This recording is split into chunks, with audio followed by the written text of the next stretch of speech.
Good morning all student. कक्षा 10 subject science विषय में लेसन नंबर 6 आपका चल रहा है रासायनिक अभिक्रिया एवं उत्प्रेरक। तो केशव विद्या मंदिर के यूट्यूब चैनल पर आपका क्या हार्दिक स्वागत है। तो लेसन नंबर 6 में हम रासायनिक अभिक्रिया एवं उत्प्रेरकों में हमने रासायनिक अभिक्रिया क्या होती है, ठीक, उसकी परिभाषा, रासायनिक परिवर्तन, भौतिक परिवर्तनों के बारे में पढ़ा।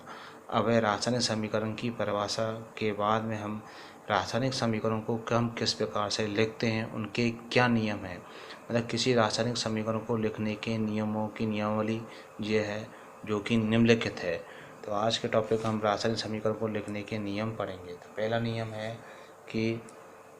पहला जो नियम है कि अभिक्रिया को लिखते समय रासायनिक अभिक्रिया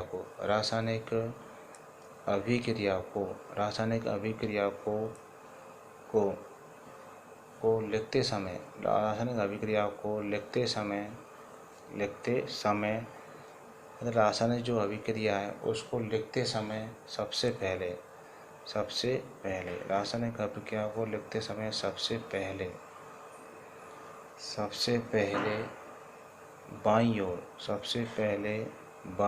ओर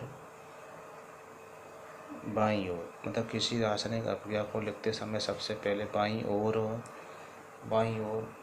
अभिकारक या क्रियाकारक को लिखा जाता है। तो किसी रासायनिक अभिक्रिया में अभिकारकों को बाईं ओर लिखा जाता है तथा उसके बाद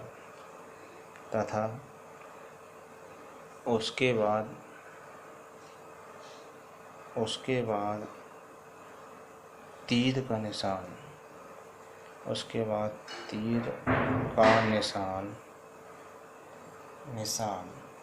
लगाया जाता है। ठीक, तीर का निशान लगाया जाता है। तीर के चिन्ह के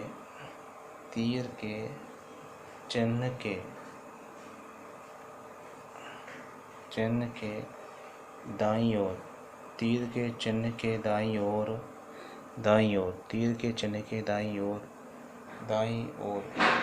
उत्पाद या एवं क्रियाफल को लिखा जाता है।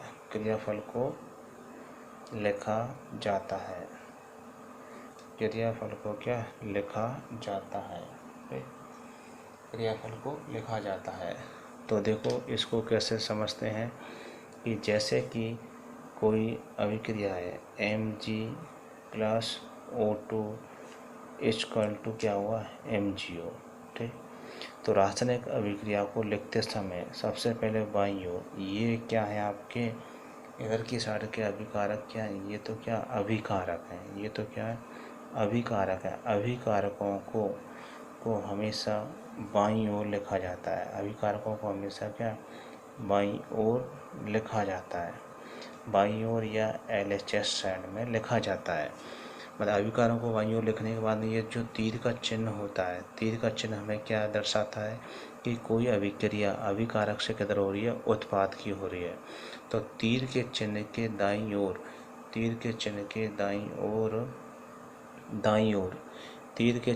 दाईं ओर क्या लिखा जाते हैं, क्रियाफल व उत्पाद का नाम लिखा जाता है। क्रियाफल व उत्पाद लिखे जाते हैं। ठीक, तो किसी भी रासायनिक अभिक्रिया में न तो द्रव्यमान का निर्माण होता है, तो किसी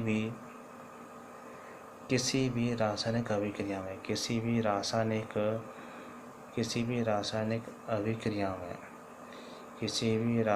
अभिक्रिया में न तो द्रव्यमान का निर्माण होता है, न तो क्या द्रव्यमान का निर्माण होता है।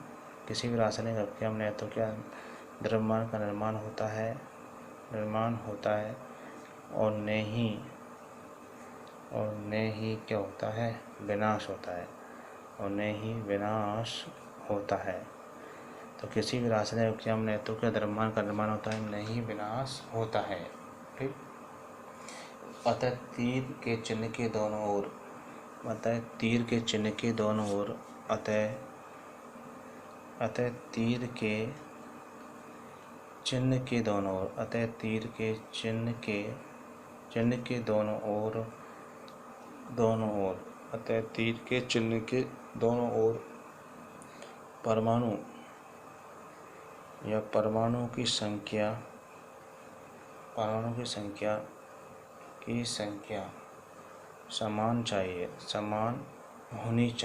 समान होनी चाहिए।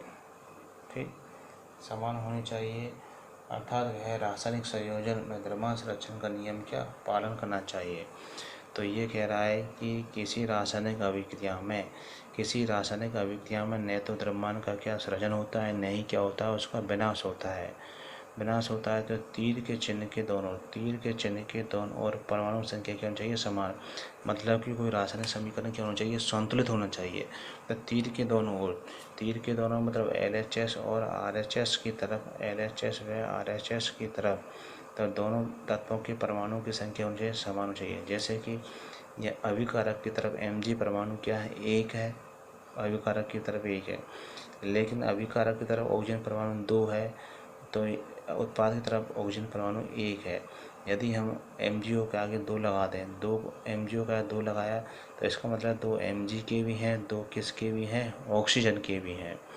तो 2 लगाया तो 2 MgO ऑक्सीजन तो क्या हुआ है, संतुलित हो गया। लेकिन Mg क्या उत्पाद तरफ 1 है और इस अभिकारक की तरफ 1 है, तो इसका Mg अभिकारक की तरफ 2 लगा दे तो समीकरण क्या हो जाता है, संतुलित हो जाता है। तो किसी भी रासायनिक अभिक्रिया में द्रव्यमान का न तो सृजन किया जाता है, न ही उसका क्या विनाश किया जाता है। ठीक, और तीर के चिन्ह की दोनों ओर, अभिकारक की तरफ और उत्पाद की तरफ परमाणु की संख्या क्या होनी चाहिए, समान होनी चाहिए। तब जाके क्या कोई रासायनिक समीकरण क्या होता है, संतुलित होता है। अब दोनों तरफ, तीर के दोनों तरफ LHS और RHS तरफ तत्वों के परमाणु का द्रव्यमान भी क्या होना चाहिए, समान होना चाहिए। जैसे कि C+O2 इसकल टू क्या होगा, CO2 होया। तो ये LHS साइड है, ये क्या है, RHS साइड। तो दोनों तरफ तत्वों की परमाणु संख्या क्या होनी चाहिए, द्रव्यमान क्या होना चाहिए, समान होना चाहिए। अब जैसे कार्बन का 12 है, ठीक, 12 है, प्लस O2 का कितना है, 32, 16 32, तो टोटल क्या हो गया, 44। इधर कार्बन 12 है और 32 क्या हो गया, 44। तो दोनों तरफ LHS साइड व RHS साइड, अभिकारक की तरफ, उत्पाद की तरफ तत्वों के परमाणुओं का द्रव्यमान भी क्या होता है, बराबर रहता है, समान रहता है। तब जाके क्या है, कोई भी रिएक्शन क्या होती है, संतुलित होती है। अतः किसी रासायनिक अभिक्रिया के संतुलित समीकरण के लिए, किसी रासायनिक अभिक्रिया के संतुलन के लिए, किसी भी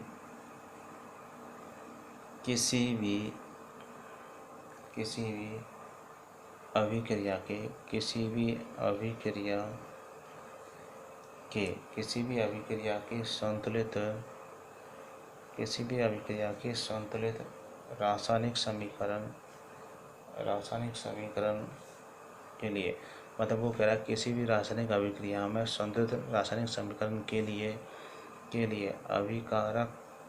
अभिकारक व उत्पाद पक्ष में परमाणुओं की संख्या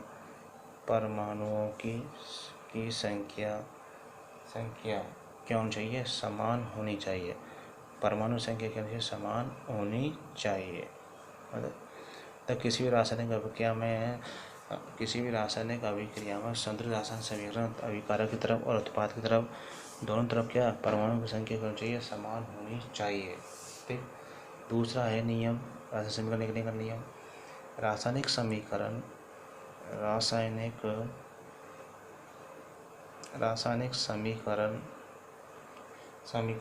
का संतुलन, रासायनिक समीकरण का जो संतुलित रासायनिक समीकरण करते हैं उसका संतुलन या संतुलन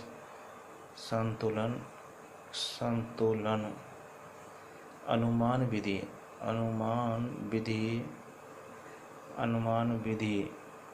किसी रासायनिक समीकरण का संतुलन अनुमान विधि को इंग्लिश में क्या बोलते हैं, हिट एंड ट्रायल विधि। ट्रायल विधि के नाम से अनुमान विधि को हिट एंड ट्रायल विधि के नाम से भी जाना जाता है। हिट एंड ट्रायल विधि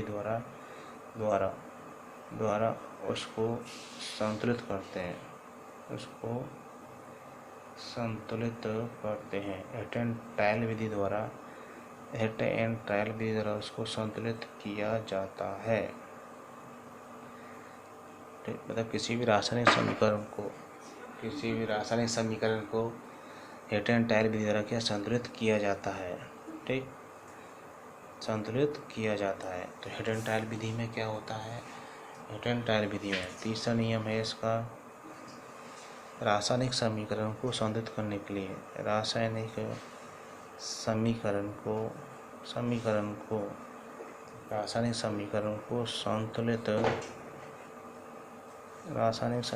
को संतुलित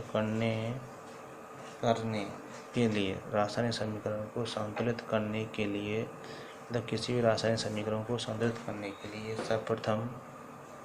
सर्वप्रथम किसी भी रासायनिक समीकरण को संतुलित करने के लिए सर्वप्रथम अणुओं में से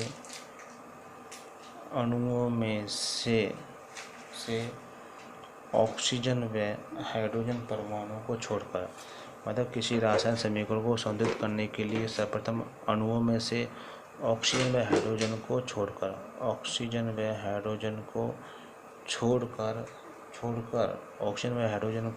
छोड़कर दूसरे परमाणुओं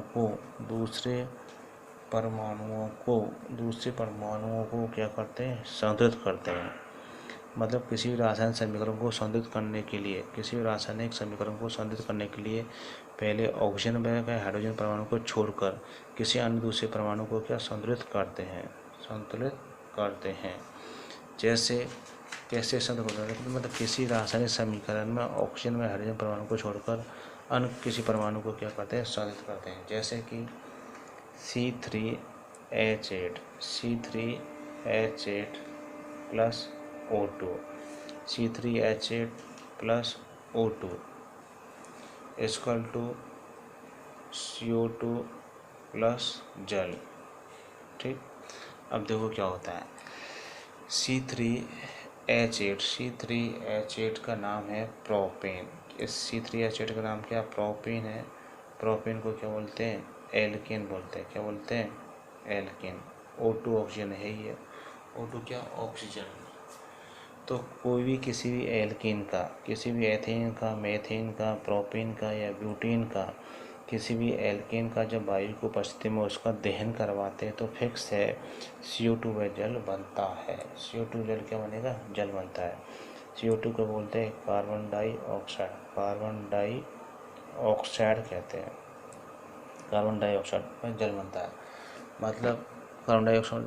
तो सबसे पहले इसमें समीकरण लिखते समय क्या नियम था, ऑक्सीजन में हाइड्रोजन परमाणु को छोड़कर अन्य शेष परमाणु को संतुलित करते हैं। अब जैसे देखो कि कार्बन यहाँ क्या है, 3, यह कार्बन क्या है, 1, यह कार्बन कितना, 1। तो C3H8 plus O2 equal to CO2 plus जल है। तो अभिकारक की तरफ कार्बन कितना है, 1 है। यहाँ कितना है, यहाँ अभिकारक कार्बन कितना है, यहाँ 3, यहाँ क्या, 1। तो यदि कार्बन उत्पाद की तरफ यदि 3 लगा दें तो कार्बन तो क्या हो गया, संतुलित हो गया। लेकिन अब ऑक्सीजन परमाणु कितने हुई, 3 दूनी 6 और 1 7। यहाँ कितनी है, 2 ही है। तो 3 दूनी 6, 2 7। ठीक, लेकिन अब इस कार्बन तो संतुलित हो गया, लेकिन हाइड्रोजन संतुलित करते हैं। यहाँ हाइड्रोजन कितनी है, 8। यहाँ हाइड्रोजन कितनी है, 8। यहाँ कितनी है, 2। यदि 4 यहाँ लगा दें तो कितना हो गया, 4 दूनी 8, हाइड्रोजन संतुलित हो गई। अब देखो ऑक्सीजन कितनी रही, उत्पाद की तरफ ऑक्सीजन कितनी है, 3 दूनी 6, 6 4 10। तो यहाँ 2 है तो 5 दूनी 10। इस प्रकार से क्या है, अभिकारक की तरफ उत्पाद की तरफ तत्वों के परमाणुओं की संख्या क्या है, बराबर है। तो यह समीकरण क्या हुआ, संतुलित हुआ। ठीक, अगला नियम है चौथा, समीकरण को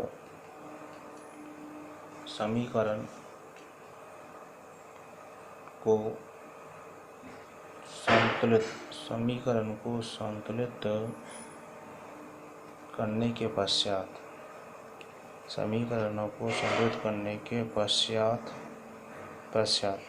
वो कह रहा है कि समीकरणों को संतुलित करने के पश्चात अभिकारकों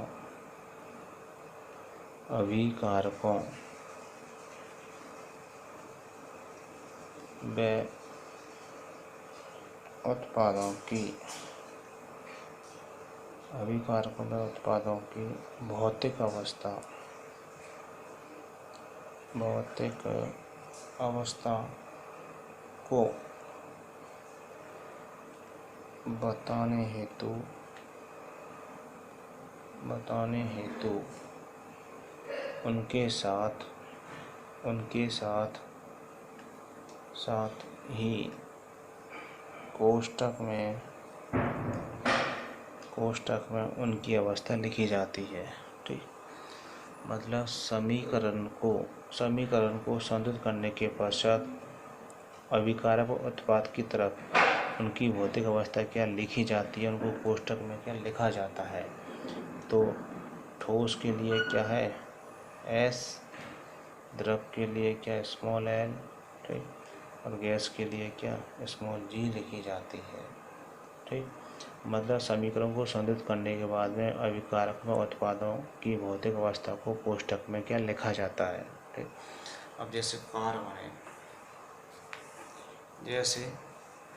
जैसे कार्बन G+O2 = CO2, तो यहाँ कार्बन कैसा है ठोस ईंधन है तो इसको S, यहाँ O2 क्या दिया है गैस और CO2 भी क्या है गैस। तो समीकरण को संतुलित करने के बाद में अभिकारक व उत्पाद की तरफ जो भी उनकी फिजिकल स्टेट होती है उसको क्या कोष्ठक के अंदर लिखा जाता है। ठीक, जैसे CaO + H2O = क्या बन गया CaO का ऑल ट्वाइस। ठीक, तो CaO की अवस्था कैसी है सॉलिड, कैल्शियम ऑक्साइड सॉलिड बनता है, जल के लिक्विड, ये भी क्या एक्वस विलयन। तो एक्वस विलयन क्या होता है जलीय विलयन को हमेशा किस में लिखा जाता है एक्वस सॉल्यूशन AQ में लिखा जाता है। ठीक, अवक्षेप को हमेशा नीचे की ओर, मतलब किसी पात्र में जो अपशिष्ट पदार्थ अवैलेबल पदार्थ होता है वो नीचे की ओर क्या जमता है। भारी जो गैस होती है, भारी गैस को हमेशा क्या नीचे की ओर जाती है, जबकि हल्की गैस हमेशा ऊपर की ओर उठती है। तो कुछ क्या है पदार्थों की भौतिक अवस्थाओं के क्या चिन्ह हैं, रासायनिक को लिखने की अवस्था के चिन्ह कौन कौन से होते हैं। यदि कोई अभिकारक उत्पाद, 5वां पॉइंट है, यदि अभिकारक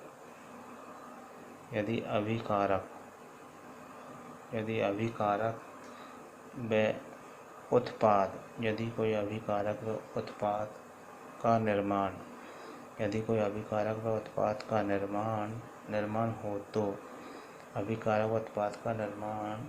हो तो ठीक, अभिकारक से यदि अभिकारक व उत्पाद की अवस्था, यदि कोई अभिकारक उत्पाद की अवस्था क्या हो जलीय हो, मतलब कोई अभिकारक उत्पाद की अवस्था क्या जलीय हो तो जलीय विलयन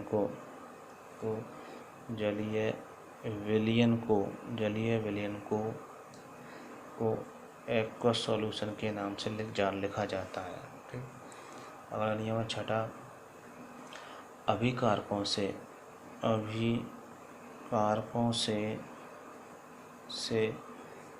उत्पाद का निर्माण अभिकारकों से उत्पाद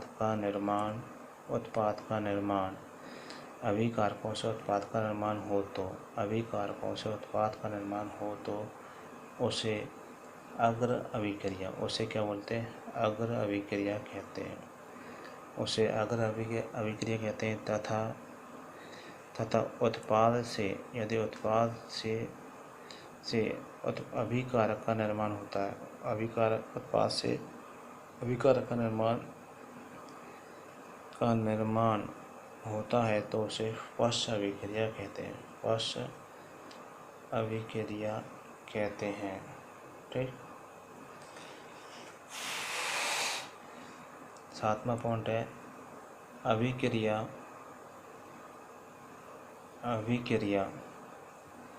जब एक ही दिशा में चले। जब अभिक्रिया एक ही दिशा में चले तो उसे अनुत्क्रमणीय अवस्था कहते हैं। तथा जब अभिक्रिया दोनों दिशाओं में चले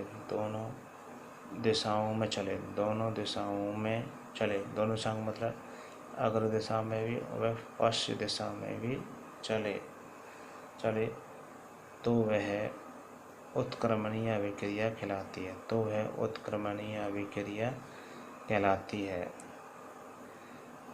है। ठीक, अब जैसे कि H2 + O2 = क्या हुआ, = H2O। अब इनकी अवस्था लिख लेते हैं। पहले रासायनिक समीकरण लिखते समय उनकी अभिकारक व उत्पाद की तरफ दोनों की फिजिकल स्टेट लिखी जाती है। हाइड्रोजन क्या गैस है, ऑक्सीजन भी गैस, जल कैसा है, लिक्विड। ठीक, अब कोई अभिक्रिया अभिकारक से किधर हो रही है, उत्पाद की ओर हो रही है तो यह अभिक्रिया क्या है, अग्र अभिक्रिया। कौन सी अभिक्रिया हुई, अग्र अभिक्रिया। मतलब कोई भी अभिक्रिया यदि अभिकारक से उत्पाद की तरफ हो रही है तो वह अभिक्रिया कौन सी कहलाई, अग्र अभिक्रिया कहला रही है। ठीक, अग्र अभिक्रिया कहलाई। अब इससे यदि कोई अभिक्रिया जल से दोबारा क्या बना, वही H2 + O2 बना। ठीक, तो यदि कोई अभिक्रिया जल से दोबारा क्या बने, यदि कोई अभिक्रिया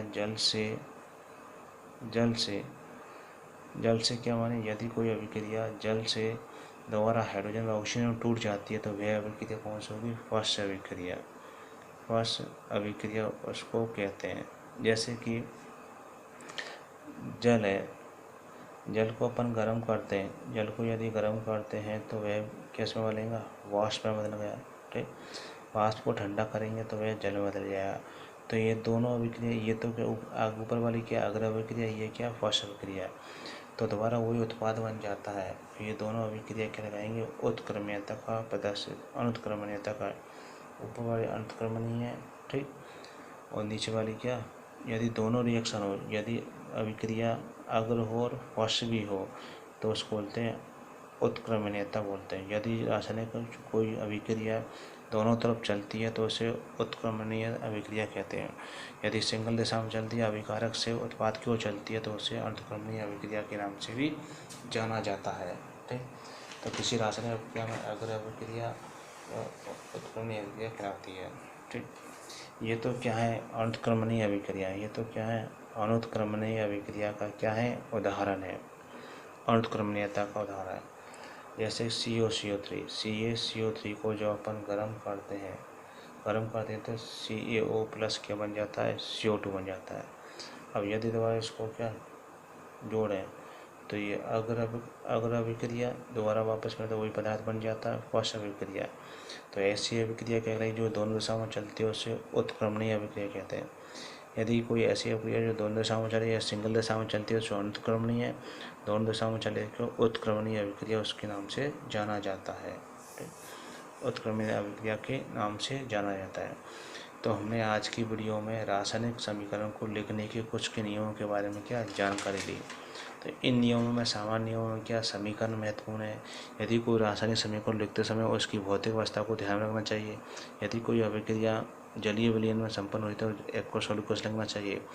तो ये रासायनिक समीकरण को लिखने के क्या है, कुछ नियम है और अगली वीडियो में कुछ नियमों को और पढ़ेंगे। आज की वीडियो में इतना ही। Thank you.